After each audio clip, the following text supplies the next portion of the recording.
I don't regret spending a penny on my degree. That I can tell you for sure.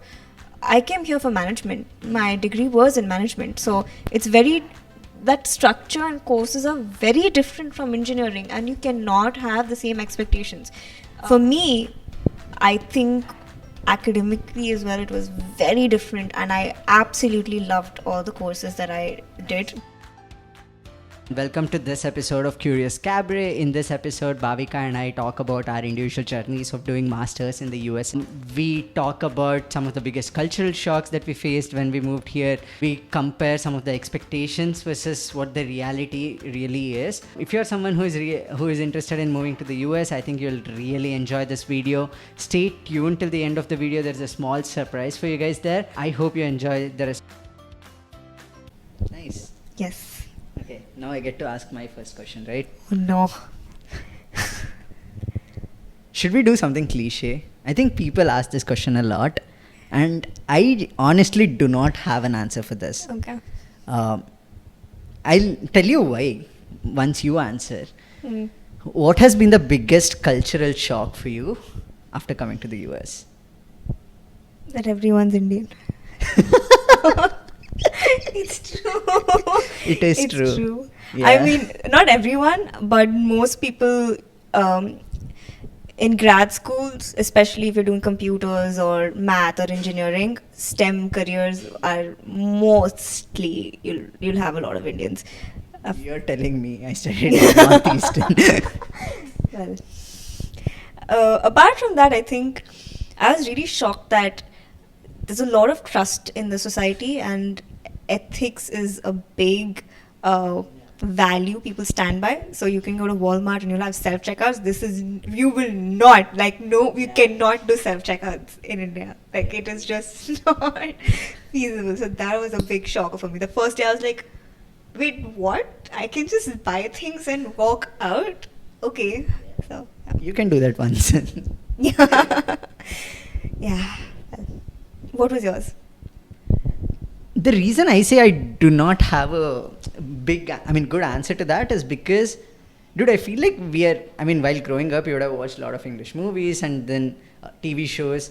So you would have seen most of it, and you kind of expect that to be the case. And also me personally, like, I'd watched a lot of these YouTubers who were already students, and I'd followed them quite rigorously or whatever. Like, I used to watch their videos quite regularly, and so I had kind of seen it all. So I was like, oh, okay, I know this is how it will be. I had already seen videos of Boston Metro line before coming to Boston. Oh, you were one of those guys. Yeah.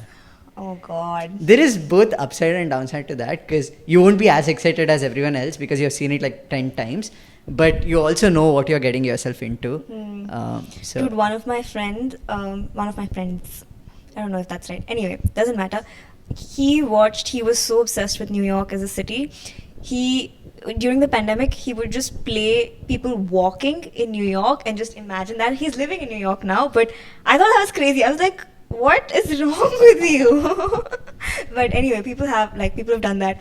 The only thing I swear to God I've done is on Google Maps you have that 3D view feature. Yeah. You can place a human being and then go around like the place you're living at. That is all I did, just to see if the place that I'm staying at is safe and has a street around it. Yeah. That's all I did. Yeah. But it didn't matter because around Duke it was just all unsafe. Fair enough. Yes. This is a little deep. Okay. Going into that path. If you could take one value back to India from this culture, or from here, what would that be and why? I don't know if this is an answer to your question, because I don't know if that is considered as a value. For me, it is gratitude, and one can argue saying that you can have gratitude in India as well. But for me, once I came here, started cooking on my own, cleaning on my own on a daily basis while doing your academics, is when I realized how much time and effort my mom would put into something like this on a daily basis. And she did that for years. And also, I think I'm more self-reliant now. That is definitely something that I would want to take back, in the sense that I'm more independent. So hopefully when I go back, I'll take these things with me and follow the same. Got it. That's a good answer, actually. Yeah. What about you? For me, I think what I've noticed a lot in people I've interacted with is they're very unique. Their unique perspective, and they're unique themselves. So they admire the parts that the society probably doesn't know, or Indian society doesn't consider, I guess, up there, or STEM oriented or logical or whatever. And I respect that, and I like that about the culture, that you are allowed to be whoever you want to be, and you can actually go really far in life just by holding on to that trait of yours. So if you're really good at political science, you probably can pursue some sort of degree in political science and do really, really well in your life, and no one here is going to dissuade you. They're all going to encourage you to do what you like. It's still academia. So if you're in academia, it doesn't matter the course, they will always encourage you to do well and pursue whatever you want to pursue. Now that is again like the privileged America, right? Yeah. I don't know about the other part of it because I've not interacted with them as much, and I don't think I'm the right person to comment on them either. But yeah, that is something I really value, that trait. I agree. I honestly think that has kind of changed in India as well, and it is moving towards that. And I hope that it continues. Like, I know there is a lot of value given for doctors, engineers, lawyers, whatnot. But now things are changing slowly. I think what we see here is respect for blue collar jobs, right? Which you don't see a lot in India. And we are all guilty of it. I'm not trying to point fingers at anyone. You wouldn't think, okay, someone who is Ubering every day is as smart as, say, someone who is software engineer for TCS or whatever. And also, like, one thing that I do quite often is when I'm in an Uber or a Lyft, the first question I ask is, "Oh, is this your full-time or part-time job?" Anyone and everyone I've met, they're always like, "Oh, this is my part-time job. This is what I do," and they have such interesting stories to tell. Yeah. I am sure you have a lot of interesting stories about Uber drivers. Oh, dude, that's one thing that I miss after getting my car in Austin. Yeah. So, really, for the first 2 months, I Ubered. Yeah. I mean, not even 2 months. First 2-3 weeks, I Ubered almost every day. Yeah. And I'd meet super cool people. So, one of the guys that I'd met, he's a musician, full-time musician. Yeah. He Ubers part-time. And now he wanted to get into tech. So he started talking to me about, okay, what do you work on? And he knew what a tech stack is and how 2-3 tech stacks are different. And he wanted to get into testing. He's like, I believe that is kind of easier to get into, and I think it has good money and things like that. I was surprised by the and he was 62 or 63, all right. So he started studying about software testing when he was 62. That for me was super inspirational. And also I think this is very specific to Austin that's Uber drivers or Texan Uber drivers. They are super friendly. Yeah. They talk to you and they understand your vibe. Say if you don't want to talk, they will not bother you.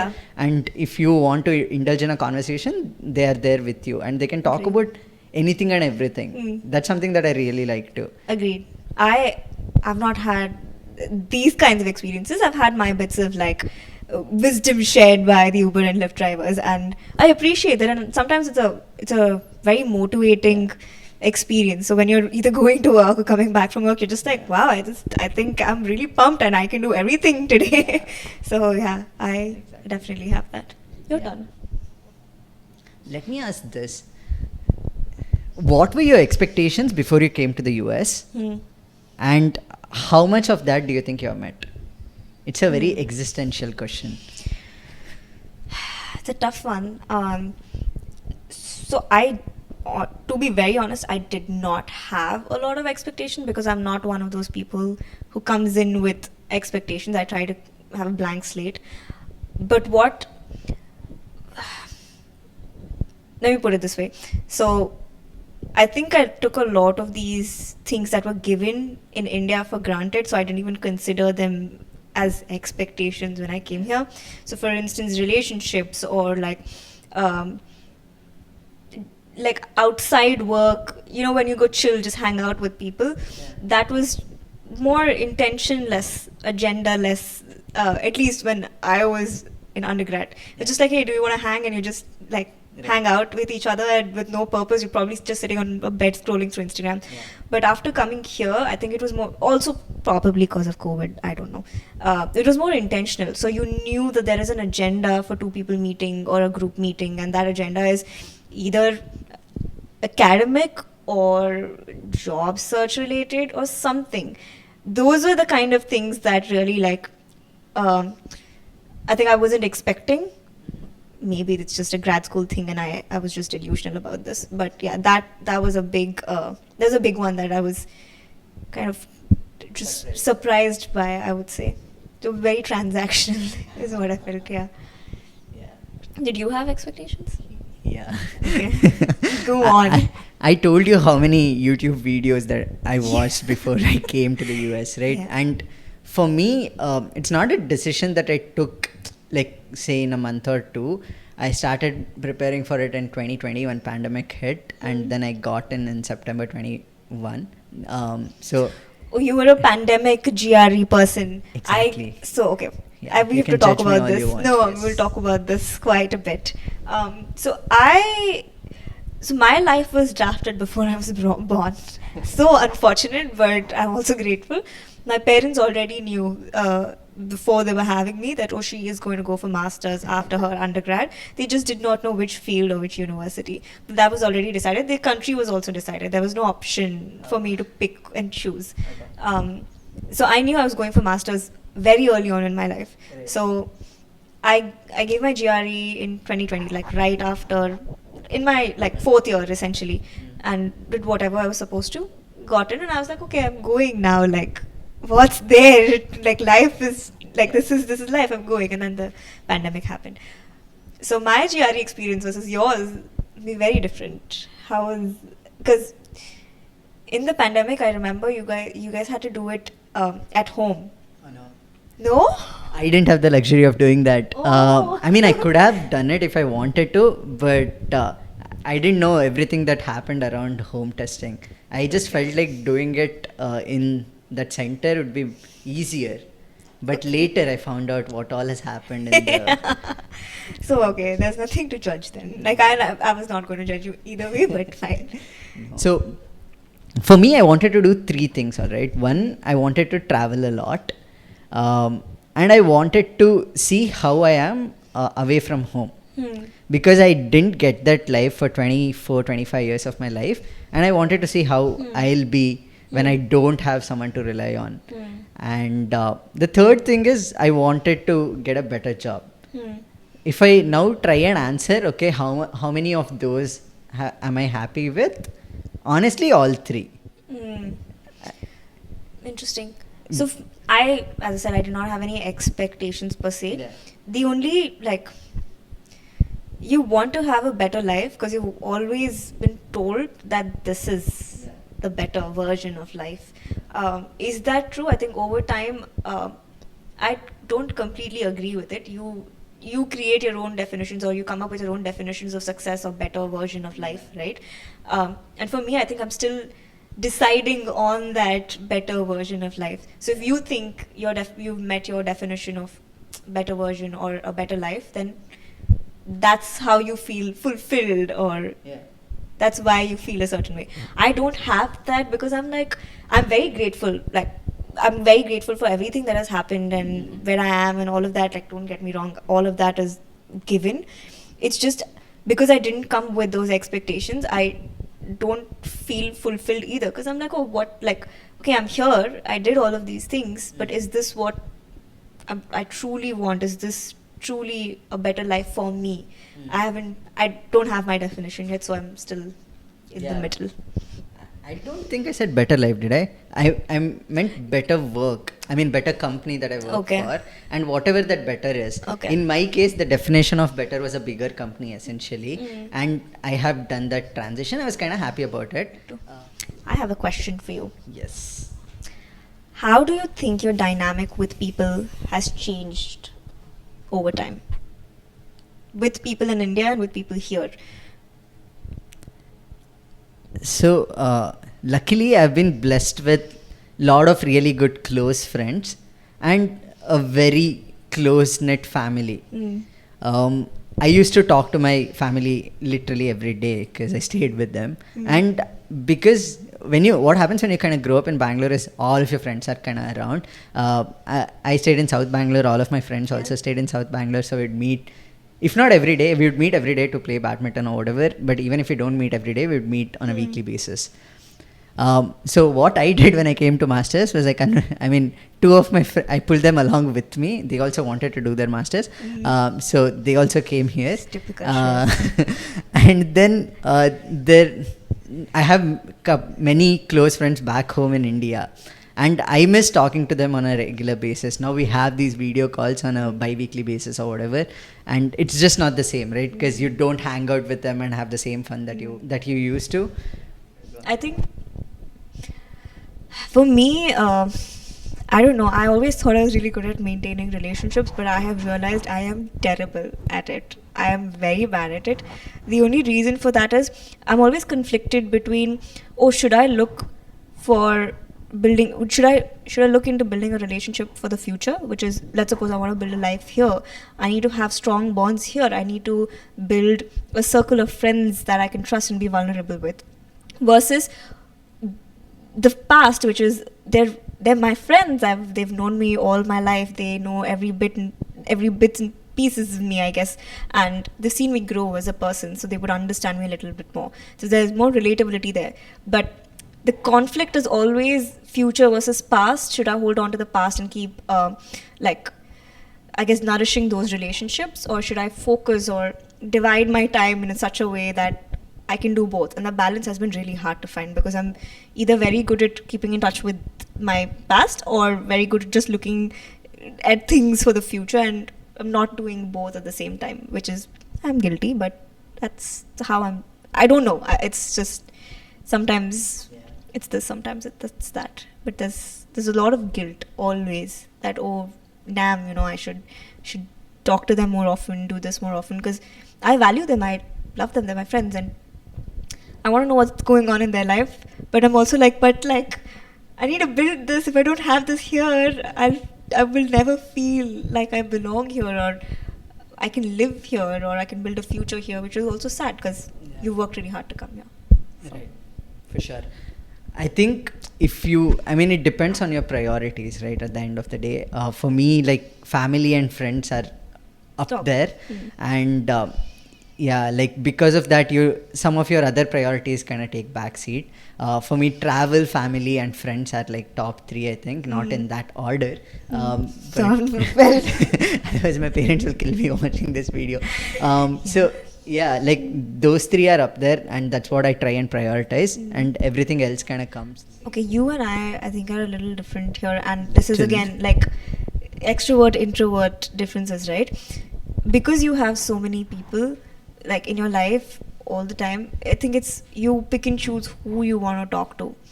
Imagine someone I have 2 close friends everywhere I go, and then I have an extended circle, right? And that's not happened in Austin here, but that's the case everywhere you go. You'll find 2 really close friends, and then there's an extended circle. So imagine not keeping in touch with your really 2 close friends.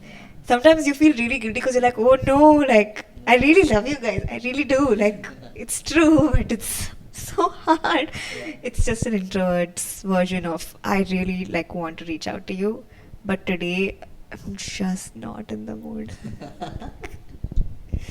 I will talk to you when I'm up and about. Yeah.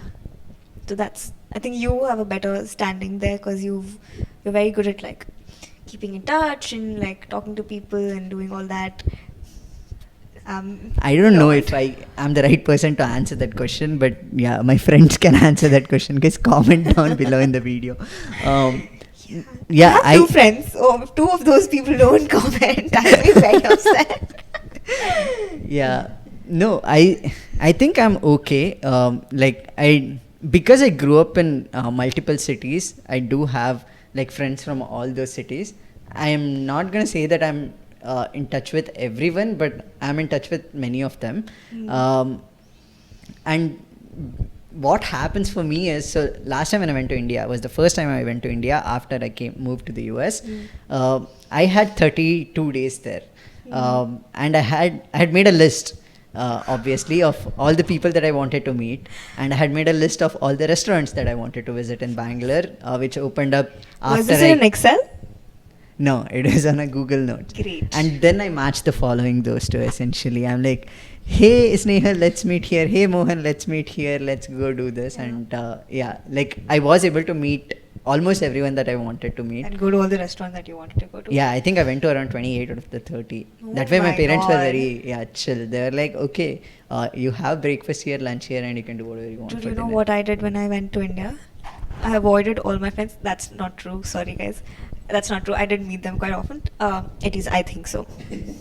Don't know if they think so, but I think I met them quite often. But the first week, I just did not go anywhere. I was like, I really just want to stay at home and have dal chawal, like my mom's pappu at home. Nice. That's all. I was just like, I just want to be at home in this comfort, in my bed, sleep with my pillow, my blanket. Yeah. That's it.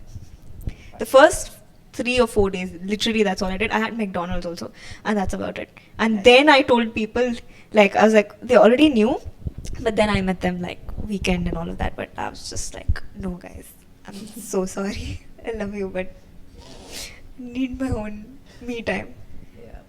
I have an interesting question.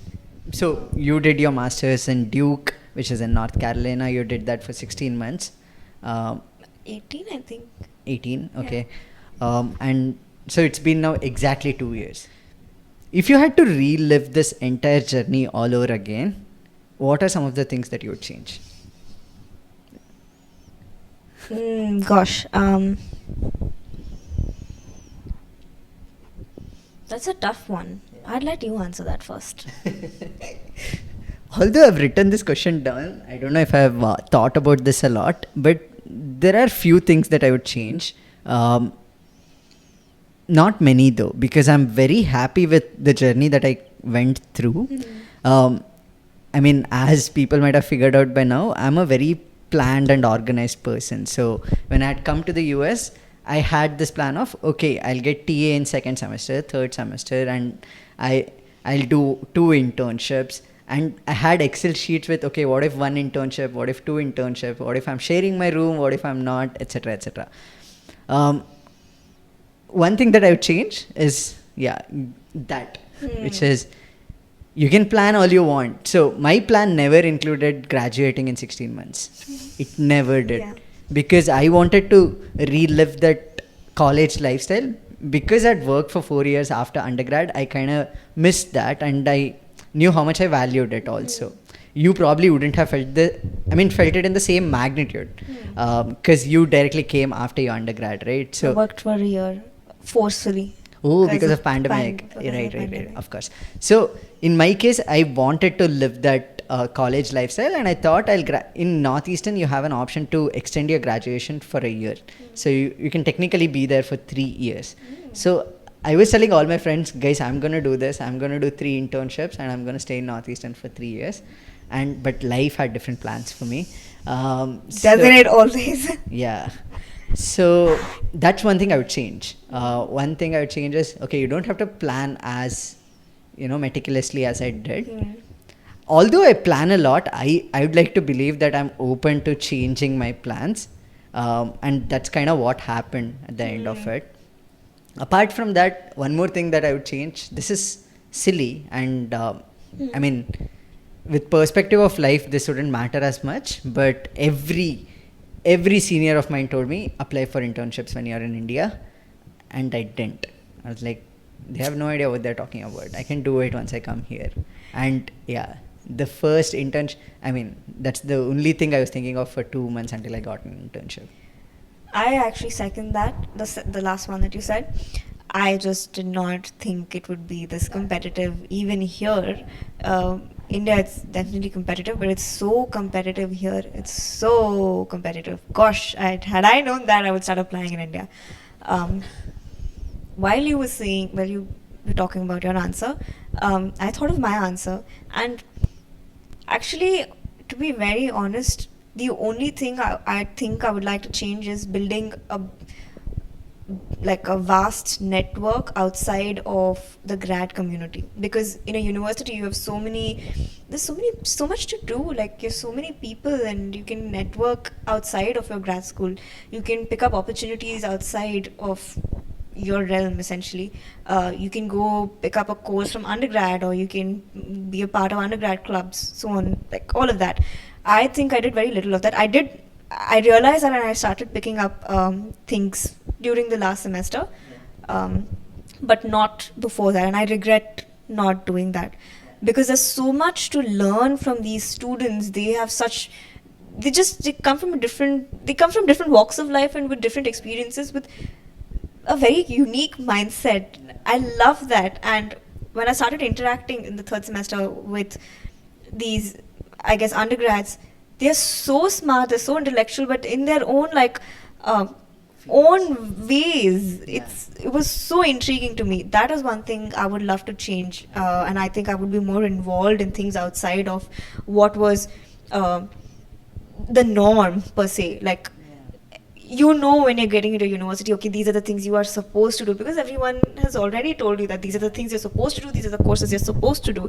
So I think I should have gotten out of that mold a little earlier and do something different, because everyone's journey in masters is very different, to each their own, right? My experience might not be the same. It might be similar but not the same. So I think I would change that for sure.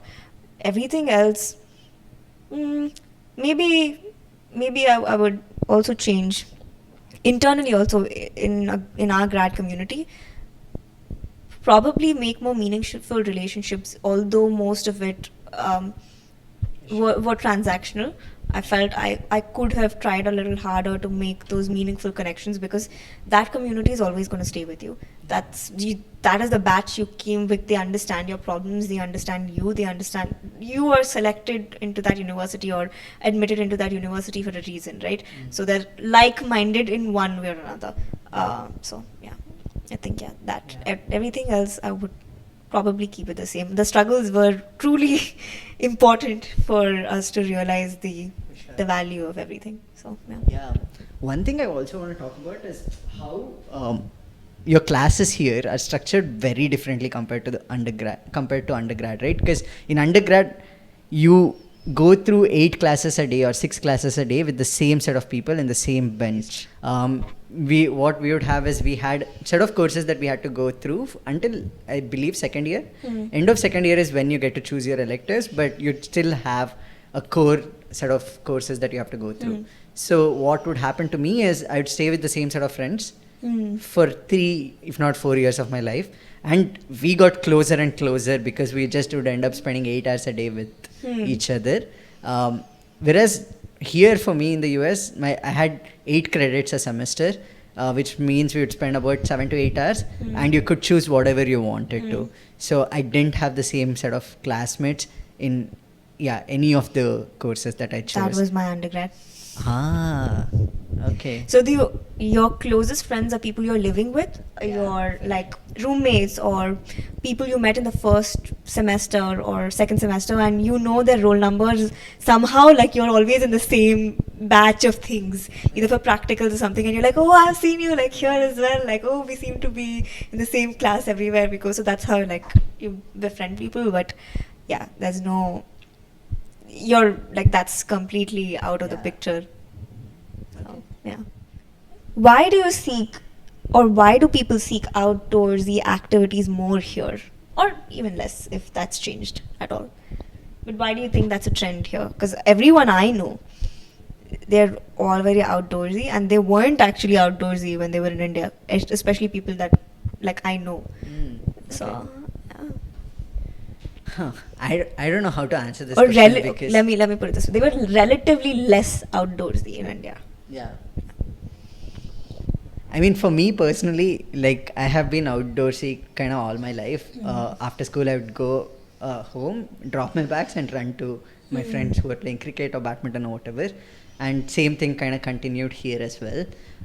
But although one thing that I did see here, as opposed to what I personally saw, back home was in the US, people differentiate, or they have a very clear distinction between work and life, and everyone has multiple hobbies, which I was really surprised by, because for me, at least personally, when I grew up, okay, studying was everything that I did. I had to play piano because you need to have one musical hobby, and sports because I had fun playing it. You're again that guy. Yeah. Whereas here, I see that everyone I know, now that I've been working for last 7-8 months, and even before that, they have a very clear distinction between those two, and they work only till 5 and or 4, whatever, and after that they have set of 3 to 4 things that they do. And I think once you are in this culture and you see other people doing it and them having fun doing that,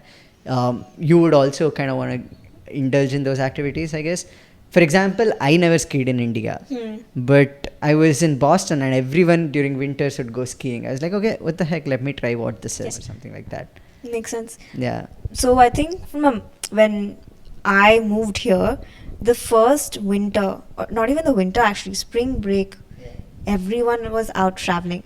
And this was a new, like, for a student, I couldn't fathom, like, traveling, because that was, in India, you would go as a luxury as a student, that, oh, now we need to go travel because, like, we have holidays, because your friends who probably would go back home, or you're on a tight budget. But that's not the norm here. It's very, especially in masters, I remember every semester break or every, like, spring break, fall break, whatever, everyone's out and about, like long weekend, everyone's out and about.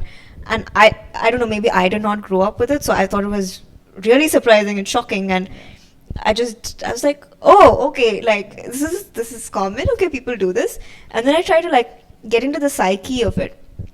It's just because this is my perception. Again, I could be completely wrong, and this is just me, so I might be politically wrong as well. But I do think people feel we're alone most of the time here. That sense of community is missing, right?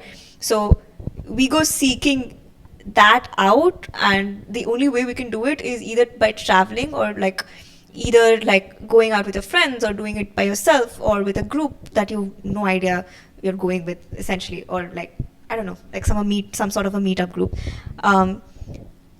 I thought that's coming out of a sense of, I want to be in the nature and feel like I belong somewhere. That sense of community. That is one. The second is, we're all just lonely and running away from it. Yeah. I don't travel as much. You do. And I travel a lot. Yeah, you travel a lot. And for me, I'm like, okay, yeah, we are lonely. Most times, most often than not. And you just my way of dealing with it is just browsing through books or watching something, or immersing myself in narratives. I think a lot of people, their way of dealing with it is just, let's find a sense of belonging somewhere. I understand that, just my way of doing it is different. But there's a lot of loneliness in this culture. It's a good thing and a bad thing in a lot of ways. I think there is a bit of that, but I also think because you're independent here, right? Back home, most of us would have to go and ask our parents. I'm not saying everyone did, but most of us would have to go and ask our parents, hey mom, hey dad, I want to go here. Is it okay? I'll be out for 5 days, whatever. Here, I mean, they don't have any kind of control over you, and there is not many things that they can do staying 8,000 miles away. So you get that independence factor. So you'd want to start doing things that you always wanted to do, but you didn't have a chance to do. And now, I'm sure there is a factor of being lonely. I honestly didn't feel that, if I'm being very honest, because what happened for me was everyone, all of my friends in India would ask me, hey, how diverse is your friends group there? And I would go back to them and tell, bro, forget me being friends with Americans. I'm not even friends with anyone who is not from PES. It's not even Bangalore. It's just all of my friends in Boston were mostly from PES. So I always had this close-knit friends group since I came here, and that worked out for me. And I had friends like you in the sense that who didn't want to travel every weekend or who didn't want to go out. I believe there is one factor of independence that you get, and imagine you're locked in and someone lets you free and you want to do everything that you can. There is a bit of that, but I also think there's a bit of, you have grown up watching a lot of American movies and TV series, right? So you would have this dream of, hey, I want to go to San Francisco Golden Gate Bridge one day, or I would want to go visit Niagara one day, or New York City, the Henge or whatever, right? So there is a bit of that as well. Yeah, so strange because I grew up on like all of these sitcoms and all of it for that matter. Not one, even today I don't feel the need to go and see it in person. So I went to New York and I was like, yeah, sure, like let's do everything that we're supposed to do, but it's not a desire that comes from within. It's just me.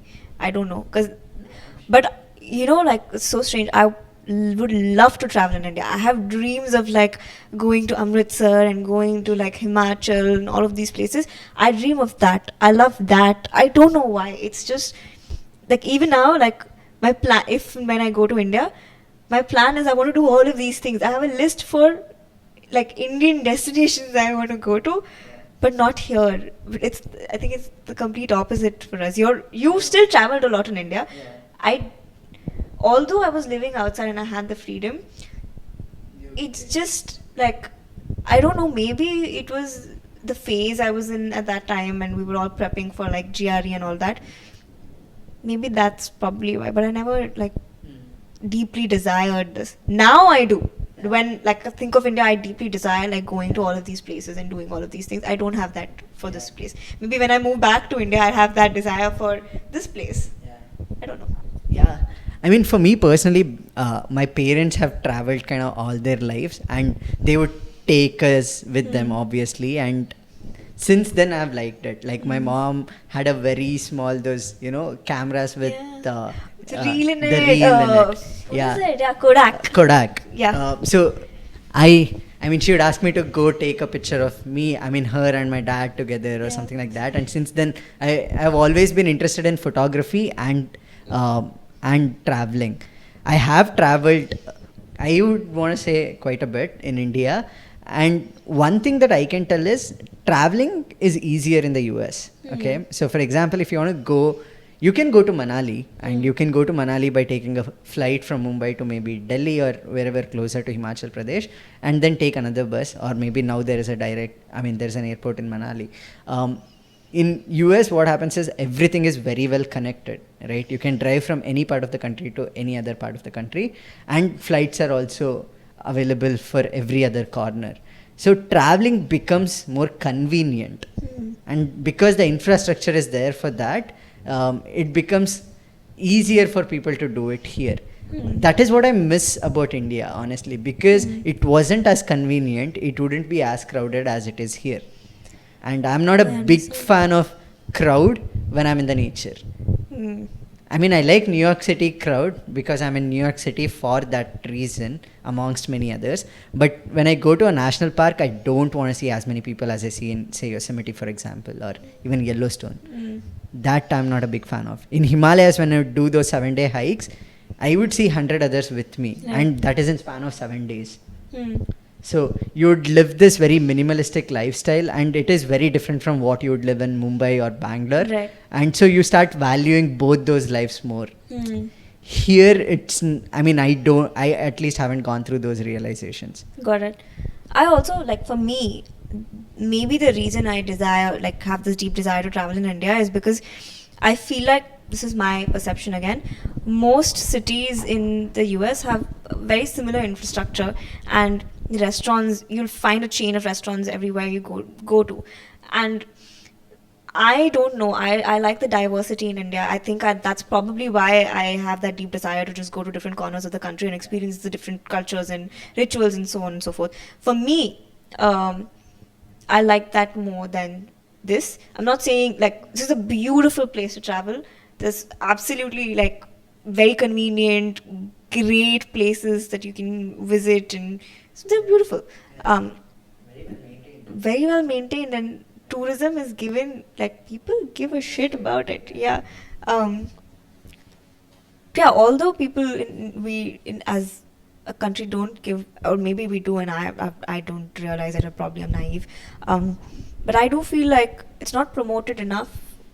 India is so beautiful and so diverse. Yeah. I would love to go back and just travel for a month or two, or even more than that, and just explore different paths. Yeah, I would love to do that. If I ever get like take a career sabbatical, this is what I would love to do. I know it, and yeah, it's just me, I guess. That is a difference for sure that I have noticed and experienced after moving to the US, because I always thought, oh, like, yeah, sure, India is diverse, but every country is diverse in its own way. That's definitely lacking here. There's subtle, like, cultural differences, and maybe, like, from eastern to west, east coast to the west coast, you'll see a lot of difference. Maybe in the Midwest, you'll see some of that, but not. You'll find Starbucks everywhere. You'll find McDonald's everywhere. So you're not dying. You can rely on those chains even if you go to a different place. Yeah. I agree. I think in terms of not just food but also people, right? In India, if you go to Kerala versus say you go to Maharashtra, people treat you completely differently, and both in good ways. In fact, like I did this hike called Rupin Pass in India. The hike starts in Uttarakhand and ends in Himachal Pradesh. I don't know if it was placebo or whatever, but I legit saw the cultural differences between those two neighboring states. Wow. Yeah, like I also have been to Oklahoma and Kansas, which I think are comparable only because not many people and it's not so famous. I don't think I had that up close human interactions with random strangers here, but I didn't see any sort of cultural differences. But like you said, you can see that in East Coast and West Coast, and you also know that Midwest is a lot different compared to those two. But yeah, it's very hard to notice the differences between, say, Kansas versus Wichita, Kansas versus Oklahoma City or something. Yeah, I mean, makes sense. I have a question. You said that, you've not had a lot of, like, random interactions here as much. Do you think it's because India is, like, spatially, like, geographically smaller? We tend to meet and we have that sense of community and everyone's, like, really close knit, because geographically it's, like, smaller than the US, right? And US is so vast, so you don't end up having these random interactions, or community is harder to build because everyone has their individual lives and they respect that. Yeah. What do you think? What's your take on this? I think there are multiple factors, honestly, because definitely geography has something to do with it. India is smaller than US geographically, and there are a lot many people also. So looking at the density, you are bound to meet someone in India. And because services in India is so good, you often end up using it, right? And through using those services, you'll meet someone, talk to people. So that could be, I mean, for lack of a better example, a coolie, right? In railway station, you want someone to carry your luggages or something. I have never done that, but so when you end up talking to them, invariably, whereas here there is a lot of self-reliance, and also population density is not the same.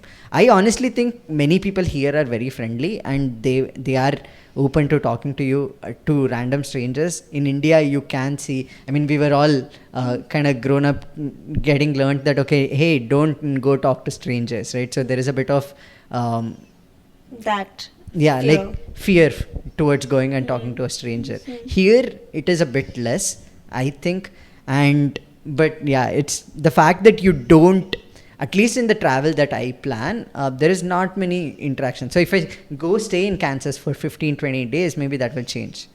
Okay, makes sense. I mean, I completely agree with your argument, and I guess for me it was just, I don't know, from the geographical aspect of it, I thought about this quite a bit. I was like, maybe it's because a country is congested. We just tend to have that sense of community everywhere we go, and it's unfair to say the same for a country like the US, because it's so vast. Maybe if it was the same size as India, it is a comparable argument. It's an apples to apples argument, but here it's not. Yeah, so it's definitely yeah. not. Nat, do you have one more question, or is it? I think I have a last question. I have a couple of other questions, but okay, let's end it with. Yeah, my stomach is growling. Yeah, mine too. Okay, let's talk about personal growth, right? Obviously, you came here to study, and you learned things which you hadn't learned in India, and you're a better academic now than you were then. But there are how your life kind of gets changed in US is more on the personal front than on the academic front. I feel that whatever courses I learned, I could have done that off Coursera. I'm not saying that is true for you, but for me personally, because I studied software engineering for 4 years in India, and then I did the same thing here in the US, many of the courses that I learned, I could have done that off Coursera or any other platforms. But, I had a lot of personal growth. Because you're just forced and pushed into those scenarios which you are forced to deal with. I want to ask you, what are some of those personal learnings or I have aspects a of comment personal also on your question.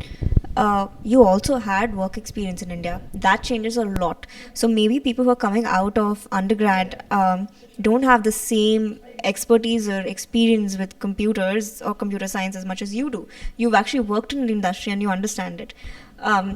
For me, I think academically as well, it was very different, and I absolutely loved all the courses that I did because they're very different from what I did in India.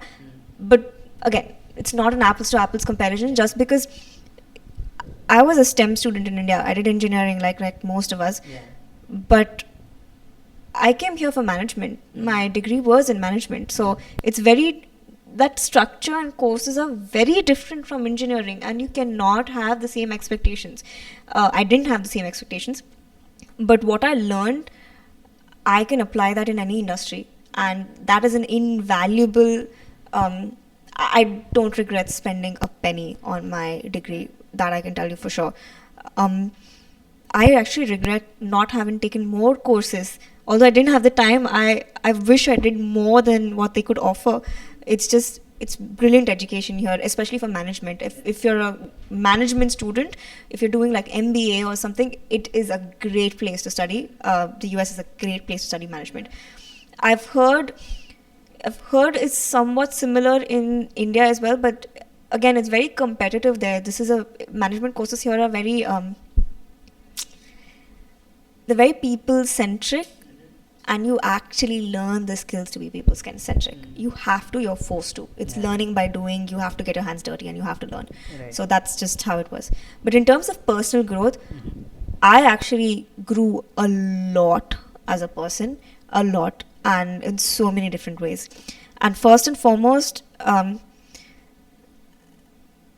think it's just the environment I grew up in. Geographically also congested, right? So I don't think I had a version of me or myself in India, just because everyone's opinions mattered so much. Societal expectations, opinions mattered a lot. That is not the case here. So I really felt like I could think for my own self only after I moved to the US. I could really clearly see, okay, these are the things I like, these are the things I don't like, and it's not influenced by societal standards or people around me or friends I'm hanging out with or whoever. There's more like I truly became myself, or I think the parts of the personality that I would hide in India, I've now they're coming out and they're happy being there, because they're like, this is me, what the hell, I want to be this way. But that was not the case in India. I think I would shrug it under the rug and just whatever, because societally it's not accepted. Being an introvert, my own family does not understand it, because they're all effing extroverts, and I'm just sitting here I don't want to do it. So it's kind of, yeah. So that way I grew a lot. Intellectually also, because I started spending more time with myself, and I actually used to sit with myself in silence, do nothing, and just sit with my thoughts, just because I couldn't fathom I was having all of these thoughts. I just loved just sitting with them and be like, no one is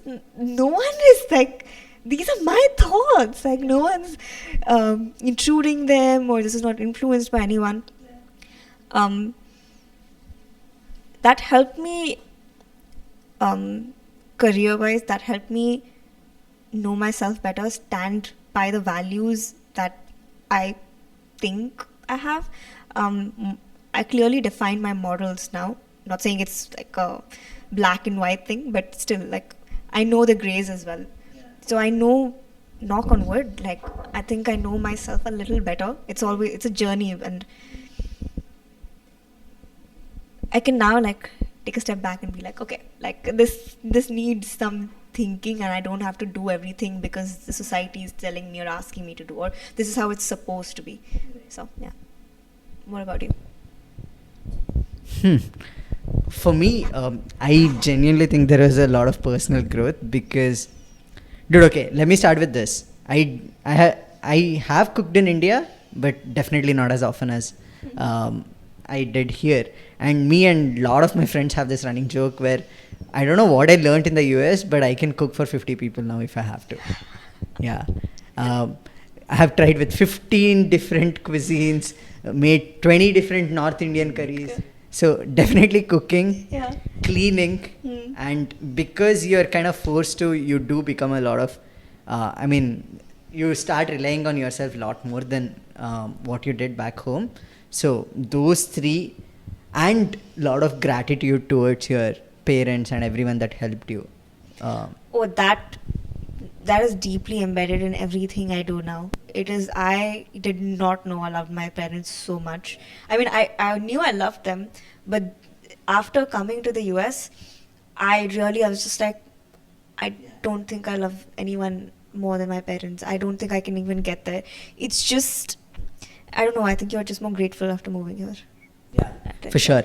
I remember, I think 15 or 20 days in, after I moved to my house in Boston, I remember feeling, oh my God, my mom had to do so many things.